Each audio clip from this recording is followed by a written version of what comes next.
영혼을 보게 하고 현실 속에 승리를 주는 찬양의 힘, 이것이 오늘 말씀의 주제입니다.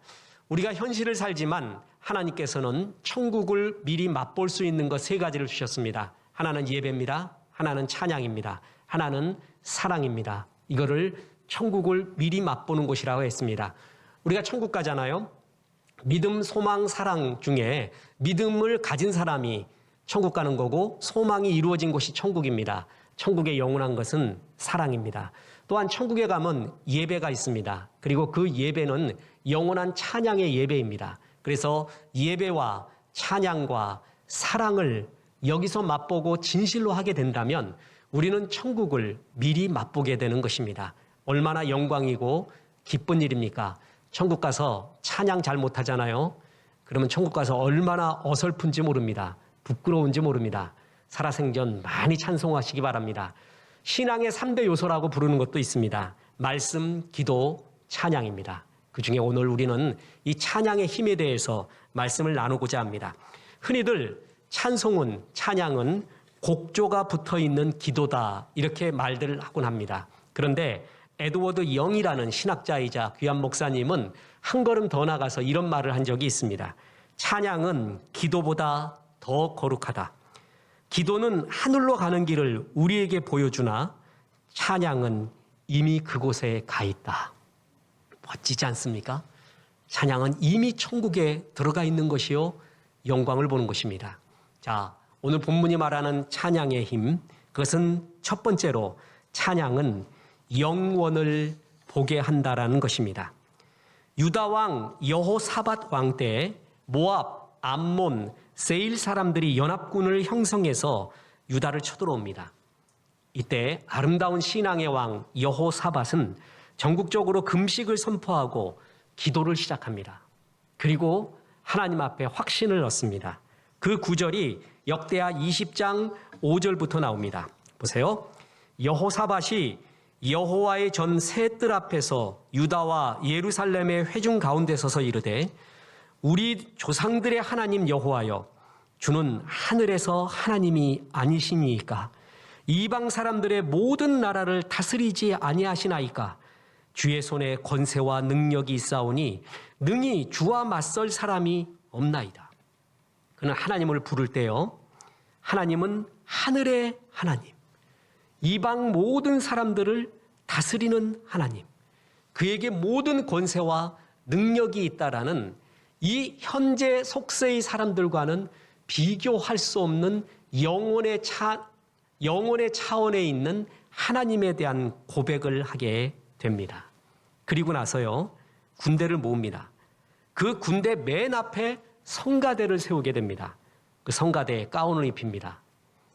성가대에 우리 다 가운 입잖아요. 멋으로 입히는 게 아니에요. 이때부터 성가대 가운이 나오고요. 거룩하게 구별했다라는 뜻입니다. 구별되게 살라는 뜻입니다. 그래서 찬양을 시작합니다. 적군이 쳐들어오는 골짜기 언덕 위에 올라가서 일제히 성가대로 하여금 찬양하게 했더니 적군이 그거를 듣고요, 내분이 일어납니다. 자기들끼리 싸우는 자중질환이 일어나서 스스로 멸망하는 역사가 일어난 그것이 오늘 본문의 이야기입니다. 그때 하나님이 여호사밧 통해서 말합니다. 여호사밧이 하나님을 고백할 때 다시 말합니다. 여호와여, 주는 하늘의 하나님, 모든 나라를 다스리는 권세와 능력과 영원함이 있는 하나님이 아닙니까? 이거를 계속 고백하는 것, 그게 바로 찬양입니다. 찬양하면 이 영원한 하나님의 차원으로 들어가게 된다는 것입니다. 흔히 거인의 어깨에 올라가라는 말을 합니다. 차원이 다르게 다른 차원에서 보라는 얘기죠. 거인의 차원에서 보라는 얘기죠. 연결하라는 얘기죠. 그런데 우리는 지금 제일 많이 보는 것이 일단 10차원까지 얘기가 돼요. 근데 찬양은 어떤 줄 아십니까? 찬양은 영원의 차원을 본다라는 것입니다. 12정탐꾼이 있었습니다. 가나안으로 들어가기 전 이들 중에 여호수아와 갈렙을 빼놓고 나머지 정탐꾼들은 전부 현실과 합리적이고 이성적인 얘기를 했어요. 3차원 현실적인 얘기만 했다는 거죠. 그리고 3차원의 관점에서 보면요, 그들의 말이 맞습니다. 그들의 분석이 정확했어요. 그들은 합리적이었고 이성적이었습니다. 그런데 그들이 간구한 것이 있어요. 하나님이 명하신 것이다. 하나님이 지금 함께하고 있다라는 3차원의 세계와는 다른 5차원 영혼의 차원에까지는 생각을 못해요.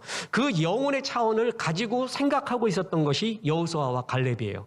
그래서 하나님의 뜻을 알고 이 현실 속에서 승리하며 가나안에 들어가게 되죠.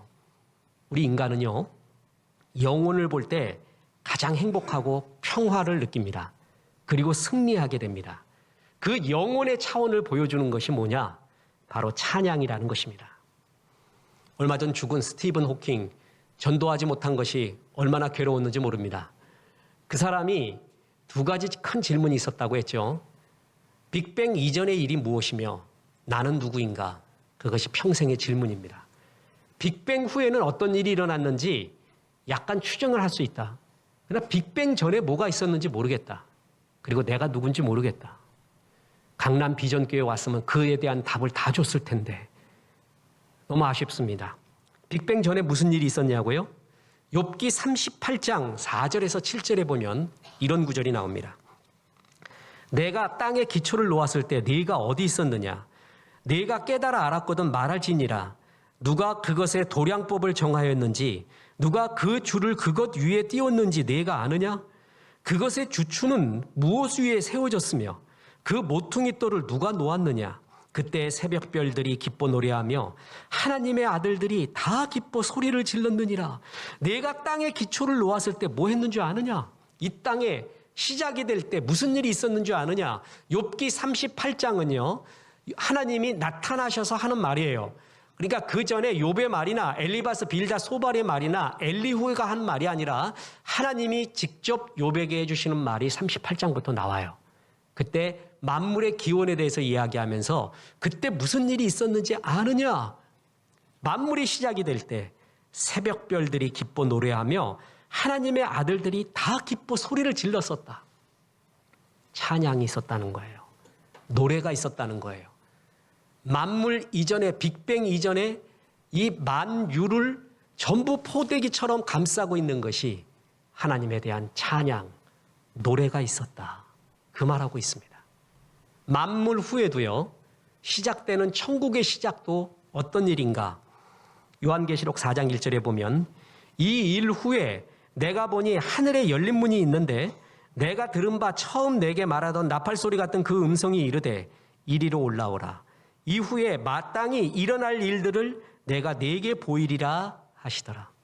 하나님이 사도 요한 통해서 이른바 요한계시록 4장에서 열린 문 환상을 보여줍니다. 이 현실을 살지만 예배는, 기도는, 성경은, 찬양은 하늘문을 열어서 하늘의 영원한 것을 보여준다. 일로 올라왔으니 네가 먼저 봐라. 그리고 요한계시록 열린문 환상을 통해서 열린문 통해서 천국에서 일어난 일을 미리 보게 됩니다. 그 천국에서 일어난 일이 뭔지 아십니까? 4장 10절에서 11절. 24 장로들이 보좌에 앉으신 이 앞에 엎드려 세세토록 살아계시는 이에게 경배하고 자기의 관을 보좌 앞에 들이며 이르되 우리 주 하나님이여 영광과 존귀와 권능을 받는 것이 합당하오니 주께서 만물을 지으신지라 만물이 주의 뜻대로 있었고 또 지으심을 받았나이다 하더라. 천국에 가보니까 일어나는 일이 24 장로, 성도들의 대표라고도 할 수 있고 모든 성도들이 하나님을 찬양하고 있다는 것입니다. 또 쉽게 이야기할까요? 만유가 생기기 전, 만물의 시작 전에 찬양이 있었습니다. 만물이 끝나고 나서 천국의 시작, 만물이 끝난 후에도 찬양이 있었습니다. 우리가 이 현실에서 찬양을 하는 순간에 만물의 시작과 마지막을 다 노래하고 있고 느끼고 있는 것입니다. 뿐만 아닙니다. 너는 누구냐? 호킹이 또 질문했잖아요. 내가 누군가? 성경은 우리를 창조하신 하나님의 이유, 존재 목적에 대해서 이렇게 말합니다. 보세요. 이사야 43장 21절. 이 백성은 내가 나를 위하여 지었나니 나를 찬송하게 하려 함이니라. 보세요. 찬양을 하면 창세 이전의 이야기를 끌고 오는 거예요. 찬양을 하면 만물이 다 끝난 후에 이야기를 끌고 오는 거예요. 나의 존재의 이유를 노래하는 거예요. 뿐만 아닙니다. 우리는 하나님의 임재를 느끼기를 원하잖아요. 실제 오감으로도 느끼기를 원하는 경우가 많이 있습니다. 하나님의 계신 곳이 어디냐? 거주하시는 곳이 뭐냐? 시편 22편 3절에 이런 구절이 나옵니다. 이스라엘의 찬송 중에 계시는 주여, 주는 거룩하시니이다. 이 구절은 이스라엘의 찬송 중에 거주한다라는 뜻입니다. 거기에 거하고 계시대요. 그럼 하나님 만나려면요, 하나님의 임재를 느끼기 위해서는요, 찬송을 하면 됩니다. 하나님이 거기에 계시기 때문에. 얼마나 큰 영광입니까? 만물의 시작 전에, 만물 후에, 그리고 나의 존재의 이유, 하나님의 임재를 느낄 수 있는 모든 방편이 찬양에 다 들어가 있다는 것입니다. 현실을 이기는 힘, 그것은 영원입니다. 현실을 현실로 이길 수 있거든요. 척박한 현실을 더 강한 현실로 이길 수도 있습니다. 그런데 그렇게 이긴 이김은 허무함이 가득하고 대적자도 많아서 괴롭습니다. 근데 현실을 영혼으로 이기면 그것처럼 강하고 완벽한 승리가 없습니다. 결혼은 현실입니다. 이 말은 진리죠. 데이트할 때 상상하고 공상하고 꿈 같았는데 결혼이 되면 굉장한 현실의 세계로 옵니다. 결혼해도 현실의 세계로 안 오고 꿈에만 있다면 그건 정상이 아닐 것입니다. 옳다고 볼 수 없어요. 결혼에서는 철저히 현실 속에 있는데 이 현실에도 승리할 수 있는 것은 영혼을 품을 때입니다. 영혼을 품은 커플은 승리합니다. 예를 들어서 영혼이란 무엇인가? 당신은 하나님께서 만세전부터 택해 주신 나의 소중한 짝입니다. 라고 믿는 것. 여보, 우리 하나님이 주신 비전을 향해 함께 달려갑시다. 라고 현실을 달려가는 것. 이 두 개가 영혼을 품은 것입니다. 여러 사람 중에 내가 딴 사람 택했으면 얼마나 잘 살 줄 알아, 얼마나 행복할 줄 알아. 근데 당신 택해갖고 이렇게 이 모양 이 꼴로 살아. 그런 마귀 같은 말 하지 마시고요. 하나님이 당신을 만세전부터 택해 주셨어요. 하고 존재에 대한 축복, 만남에 대한 영혼의 축복, 확신의 축복, 그리고 주님 주신 비전 보면서 달려갑시다 하는 비전을 바라봄. 그게 현실 속에서 영혼을 품은 것입니다. 다시 말합니다. 영혼을 품으면 현실을 이기게 됩니다. 이런 커플은 승리하게 됩니다. 찬양은 우리의 현실 속에서 영혼을 보게 하는 것입니다. 영혼을 볼 때 인간은 가장 평강을 느끼고 확신이 들고 힘이 있고 살아갈 용기가 생기게 됩니다. 그게 찬양입니다. 뿐만 아니라 두 번째로 찬양의 힘은, 찬양은 현실 속에서 승리를 줍니다. 자, 오늘 본문 다시 구체적으로 보겠습니다. 20절부터 이에 백성들이 아침 일찍 일어나서 드고와 들로 나가니라. 나갈 때 여호사밧이 서서 이르되 유다와 예루살렘 주민들아 내 말을 들을지어다. 너희는 너희 하나님 여호와를 신뢰하라. 그리하면 견고히 서리라. 그의 선지자들을 신뢰하라. 그리하면 형통하리라 하고 백성과 더불어 의논하고 노래하는 자들을 택하여 거룩한 예복을 입히고 군대 앞에서 행진하며 여호와를 찬송하여 이르기를 여호와께 감사하세. 그의 인자하심이 영원하도다 하게 하였더니 그 노래와 찬송이 시작될 때에 여호와께서 복병을 두어 유다를 치러 온 암몬 자손과 모압과 세일산 주민들을 치게 하심으로 그들이 패하였으니 곧 암몬과 모압 자손이 일어나 세일산 주민들을 쳐서 진멸하고 세일 주민들을 멸한 후에는 그들이 서로 쳐 죽였더라. 알겠습니까? 찬양은 하나님의 힘을 부르는 통로입니다. 남한국 유다가 다스리는 4대 왕 여호사밧이 있었을 때 모압, 암몬, 세일산 사람들이 연합해서 유다를 쳐들어왔습니다. 근데 그때 하나님 앞에 여호사밧은 금식하며 기도합니다. 그때 그 곁에 아름다운 신앙의 사람, 레위 사람 야하시엘이 있었습니다. 신비의 인물입니다. 그를 선지자라고 말하는 사람이 있고 또한 그냥 레위 사람이라고 말하는 사람이 있는데 이 야하시엘 레위인에게 하나님의 말씀이 임합니다. 그것이 역대하 20장 15절입니다. 야하시엘이 이르되 온 유다와 예루살렘 주민과 여호사밧 왕이여 들을지어다. 여호와께서 이같이 너희에게 말씀하시기를 너희는 이 큰 무리로 말미암아 두려워하거나 놀라지 말라. 이 전쟁은 너희에게 속한 것이 아니요 하나님께 속한 것이니라. 기도하는 여호사밧에게 하나님은 하나님의 말씀을 받은 야하시엘을 보내줍니다. 이 전쟁은 하나님의 것이야. 권면해 줍니다. 그때 여호사밧이 아멘 하고 난 다음에 만든 것이 뭐냐면 성가대를 만들게 됩니다. 성가대에게 특별한 예복 가운을 입힙니다. 그리고 전쟁 제일 앞장을 세웁니다. 골짜기 제일 앞에 군대 앞에 세워서 찬양을 하게 합니다. 그 찬양을 들었던 적군들이 자중질환이 일어납니다. 모압과 암몬이 자기의 동지인 세일 사람들을 죽이고요. 세일이 없어지고 나니까 모압과 암몬이 서로 싸우다가 살욕하며 자중질환이 일어나서 멸망하게 됩니다. 승리하게 됩니다. 그래서 퀴즈를 드리겠습니다. 그 승리한 골짜기, 그 골짜기의 이름까지 있어요. 그 골짜기의 이름이 뭐라고 생각해요? 찬양의 골짜기입니다. 자, 보세요. 역대하 20장 26절입니다. 넷째 날에 무리가 브라가 골짜기에 모여서 거기서 여호와를 송축한지라. 그러므로 오늘날까지 그곳을 브라가 골짜기라 일컫더라. 찬양의 골짜기. 한 3개의 뜻이 있는데 그 중에 하나가 찬양의 골짜기. 마귀는 찬양을 제일 싫어합니다. 언젠가 설교하려고 하는데 마귀가 싫어하는 것만 하면 승리합니다. 마귀가 좋아하는 것만 하면 실패합니다. 마귀가 참 싫어하는 것 몇 가지가 있는데 그 중에 강력하게 싫어하는 게 찬송이에요. 찬송 부를 때 악한 영이 쫓아내지기 시작합니다. 실제 찬양은 악한 영을 쫓는 치유의 능력이 있습니다. 모든 정신적인 아픔이 악한 영 때문, 100% 악한 영 때문이라고 볼 수는 없습니다. 하드웨어적으로 정신이 약하거나 잠을 못 자거나 어려울 때도 있습니다. 그런데 어떤 것은 악한 영 때문입니다. 악한 영 때문에 정신이 괴롭고 잠도 못 자고 괴롭고 있습니다. 사울 왕이 그랬습니다. 악신이 들려 그의 정신은 말할 수 없는 마귀의 노예가 되어 있었습니다. 그때 다윗이 수금을 타며 찬양을 할 때 악신이 쫓아졌습니다. 보세요. 사무엘상 16장 23절에 여호와께서 부리시는 악령이 사울에게 이를 때에 다윗이 수금을 들고 와서 손으로 탄즉 사울이 상쾌하여 났고 악령이 그에게서 떠나니라. 이 구절 잘 보세요.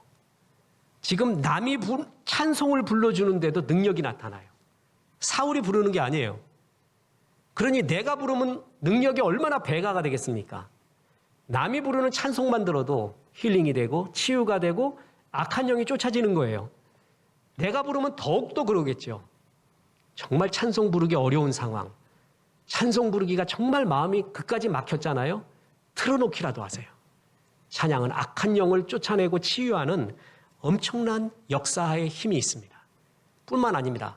현실에 묶여있는 결박을 풀어주는 힘, 그것이 바로 찬송의 힘입니다. 우리가 바울과 실라의 경우에서 알지 않습니까? 사도행전 16장 25, 26절에 보면 한밤중에 바울과 실라가 기도하고 하나님을 찬송하며 죄수들이 듣더라. 이에 갑자기 큰 지진이 일어나서 옥토가 움직이고 문이 곧 다 열리며 모든 사람의 매인 것이 다 벗어진지라. 얼마나 멋져요. 나를 가두고 있는 수많은 감옥들이 있거든요. 자아의 감옥, 부정적인 생각의 감옥, 현실의 감옥, 매이고 있는 쇠사슬 같은 모든 것이 찬양하고 기도할 때 풀어지기 시작해요. 근데 이때의 상황을 잘 봐야 돼요. 감옥에서 찬양했다. 단순히 그 정도가 아니에요. 보세요. 바울과 실레는 이 감옥이 진짜 이해할 수 없는 상황이었어요. 이해 불가의 상황이었다는 것이죠. 자, 2차 전도 여행길에서요.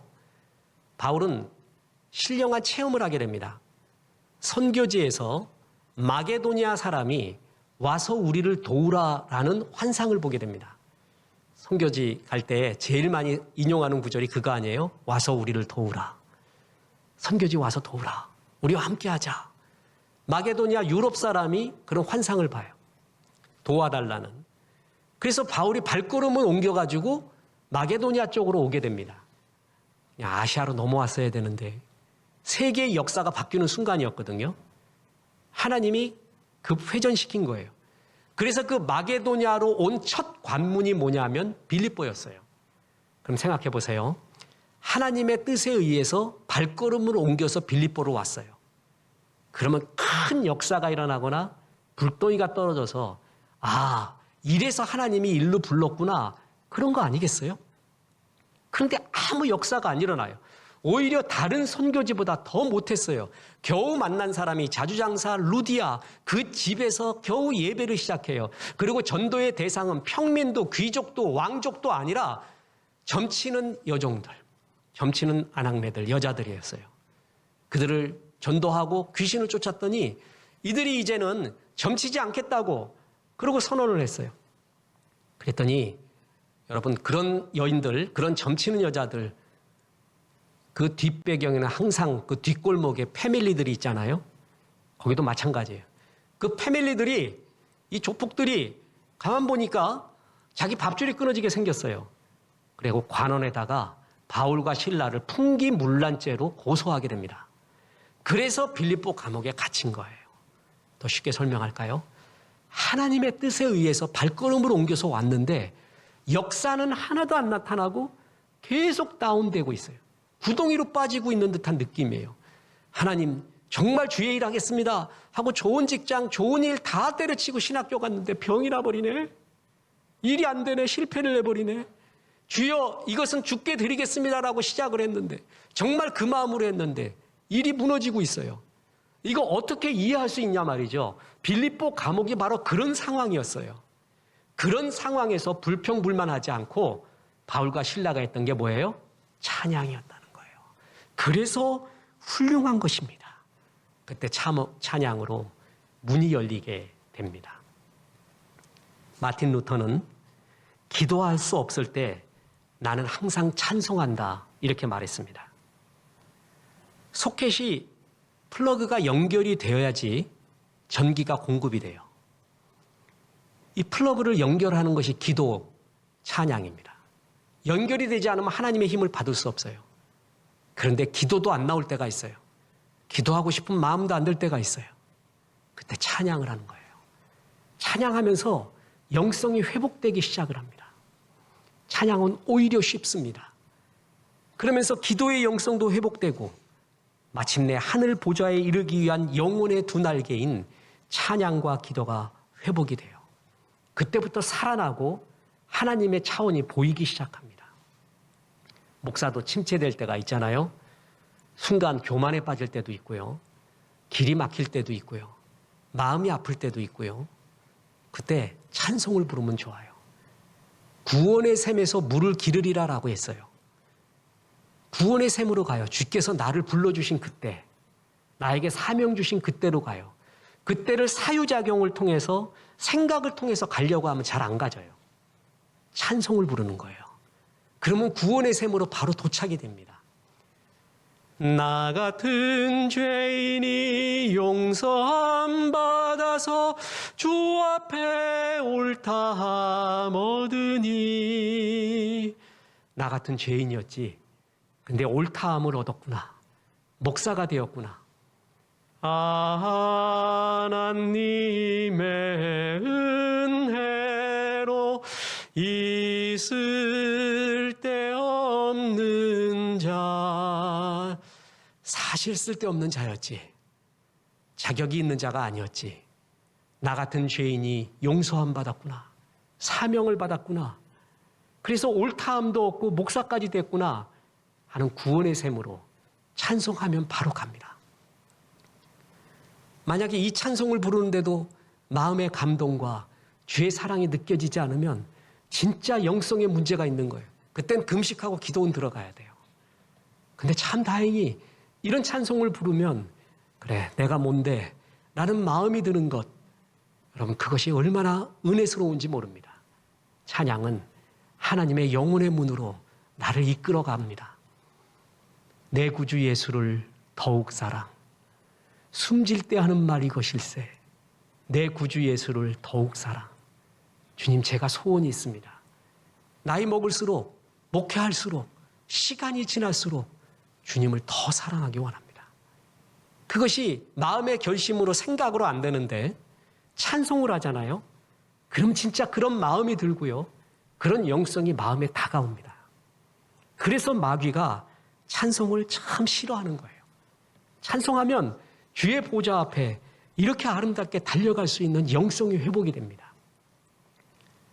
천사들의 기쁨은 하나님을 찬송하고 경배하는 것이고 천사들의 중요한 사명이 하나님을 찬양하는 것입니다. 요한계시록에 나오는 천사들은 항상 하나님을 찬송하고 있습니다. 천사들은 하늘의 군대들이에요. 그 군대들이 하늘의 군대가 갖고 있는 최고의 무기가 뭐냐? 바로 찬양이라는 것이죠. 이런 상상을 해봅니다. 우리가 찬양을 시작했어요. 근데 천사들이 그걸 들어요. 저거 우리들의 노래인데? 우리가 하늘나라에서 부르는 노래인데 제가 지상에서 부르고 있네? 뭐 하는 거야? 아니 어떻게 이 비밀을 알았지? 야, 우리 같이 가서 다 같이 부르자. 그래서 같이 불러줘요. 하나님의 군대들이 최고의 무기인 찬양을 갖고 와서 같이 찬양을 불러줘요. 그때를 한번 상상해 보세요. 얼마나 멋집니까? 하늘의 모든 군대가 나와 더불어 찬양을 할 때 얼마나 큰 힘과 용기와 현실을 파헤쳐 나가는 역사함이 나타나겠습니까? 네, 불평불만해요. 그 사람은 습관이에요. 말에, 생각에, 얼굴에 다 붙어 있어요. 불평불만이. 막 불평불만하니까 마귀가 말합니다. 저기 우리 동지가 있다. 귀신들아 다 가자. 저놈을 보호해야 된다. 가서 모든 귀신들에 가서 똑같이 불평불만합니다. 똑같이 욕하고 부정적인 말과 생각을 합니다. 찬송을 하잖아요. 천사가 나타나요. 부정불만해요. 그때 귀신들이 나타나요. 여러분 지하철역이나 서울역 가보면 들리는 거 있잖아요. 예수천당 불신지옥. 이걸 바꿔 말하면 어떻게 되는 줄 아세요? 예스 천당 불만지옥. 예스, 아멘. 그것은 천당이에요. 천국을 경험해요. 늘 불만해요. 늘 지옥을 경험하고 있습니다. 기도가 터지지 않을 때 그때 찬송하십시오. 천군 천사가 하늘의 무기를 갖고 와서 나를 도와주기 시작합니다. 얼마나 멋진 일입니까? 찬양할 때 마귀가 제일 싫어하고요. 하나님이 제일 기뻐하는 거예요. 그때 힘을 얻고 현실에서 문이 열어지고 영혼을 만나게 되는 거예요. 한경직 목사님 잘 아시죠? 98세에 소천하셨습니다. 이분이 평안북도 신의지 출신이에요. 이분이 90세에 신학교에서 설교를 하게 되었습니다. 근데 그 주제가 뭐냐면 제일 많이 하신 말씀이 학생들 찬양들 많이 하라오. 젊을 때 생각 있을 때 찬양을 많이 하래요. 90 넘으신 최고의 신학자 설교가가 찬양 많이 하십시오. 얼마나 우리에게 울림을 주는지 모릅니다. 언어의 온도라는 책이 있죠. 말에도 온도가 있어요. 좋은 높은 온도의 말, 따뜻한 말을 하는 사람이 있어요. 신앙에도 온도가 있어요. 신앙의 온도가 높은 사람이 있거든요. 찬양을 많이 하는 사람이에요. 그 사람 얼굴이 꽃같이 빛납니다. 찬양대로 삶이 풀어집니다. 찬양은 얼굴을 빛나게 하고요. 마음을 순화시키고 얼마나 좋은지 모릅니다. 코로나19의 고난 시에 우리는 마음껏 찬양을 못하고 성가대도 못하기 때문에 특송자들이 특송을 하기 시작했습니다. 그죠? 얼마나 잘하시는지 몰라요. 개인 특송자들의 그 찬송하는 모습 보면서 하나님이 찬양을 이어가시는구나. 방송 예배 드리고 있는 성도들이 은혜를 받았어요. 게다가 깜짝쇼가 일어났어요. 갑자기 온라인 성가대가 왔어요. 저도 그때 깜짝 놀랐어요. 얼마나 감동이 됐는지 모릅니다. 그렇구나. 전쟁에는 찬양이 제일 앞장서야 되는구나. 고난의 시에는 더욱더 찬양이 앞장서야 되는구나.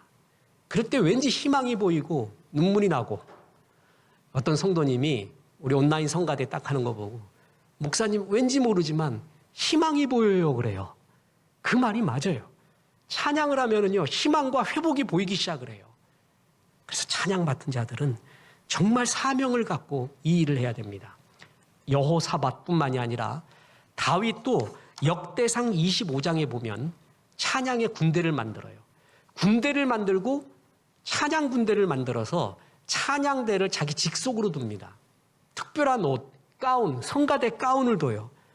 그리고 해만, 아삽 같은 사람을 둬서 전문가를 둬서 찬양에 집중하게끔 해요. 왜냐하면 그는 힘이 어디서 나오는지 알고 있는 거예요. 찬양이 얼마나 강한 하늘의 힘이었던가. 보세요. 교회에서요. 목사님 말고 가운 입는 거 성가대예요. 목사님 가끔 있거든. 성가대 맨날 입어요. 그거 쉬운 일 아닙니다. 그거 사명 갖고 구별되었다는 거예요. 목사님이 설교를 평생 준비하듯이 평생 찬양 준비하며 은혜의 선봉에 서라는 주의 사명이라는 것입니다. 그래서 역대상 25장 7절에 보면 이런 구절이 나옵니다. 그들과 모든 형제 곧 여호와 찬송하기를 배워 익숙한 자의 수요가 288명이라. 그래서 어느 교회 288명 성가돼 있어요. 너무 문자적으로요. 좀 순진하죠? 순수하고.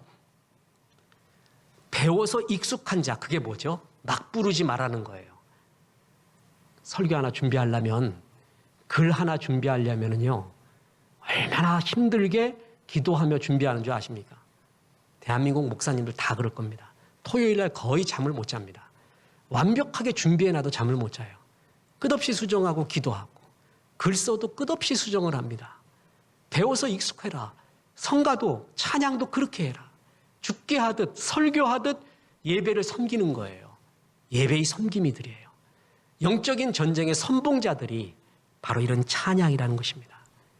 저는 우리 교회에 좋은 비전이 있습니다. 성가대 잘하고 있고요. 우리 부사역자들 찬양 잘합니다. 하나 부족한 게 뒤에 좀 베이스 좀 누가 있으면 좋겠어요. 드럼도 있으면 더 좋고요. 봉고도 있고요. 카바샤도 있으면 좋겠고요. 포스트 세컨 기타도 있으면 더 좋겠어요. 그래서 우리 교회에 오면은요, 마치 천국에 예배를 드리는 듯, 영혼을 만나는 듯 마음껏 찬양하며 하나님 앞에 드려지는, 그래서 감정도 조합해 드리고 의지도 드리고 지성도 드리고 주님을 느낄 수 있는 그런 찬양, 그것이 우리 교회의 중요한 비전 중에 하나이고 모든 교회의 중요한 비전일 것입니다. 찬양하면 영혼을 만납니다. 왜냐하면 영원 전, 시작 전에 찬양이 있었고 마지막 후에 찬양이 있었습니다. 찬양은 나를 만든 존재의 목적입니다. 하나님의 임재를 느끼는 것 또한 찬양입니다. 찬양하면 옥문이 열립니다. 마귀의 악한 영이 사라집니다. 또한 찬양을 들으면 적들이 자중질환을 일으켜 무너집니다. 하나님의 현실적인 힘을 부르는 귀한 도구가 바로 찬양입니다. 이런 비밀을 갖고 이런 영혼에 잇대어 사는 성도들이 얼마나 힘있고 영광스럽습니까? 우리의 소원이 있습니다. 늘 찬송하면서 주께 더 가까이 나가는 이것입니다. 늘 찬송하는 성도 되기를 주 예수의 이름으로 축원합니다.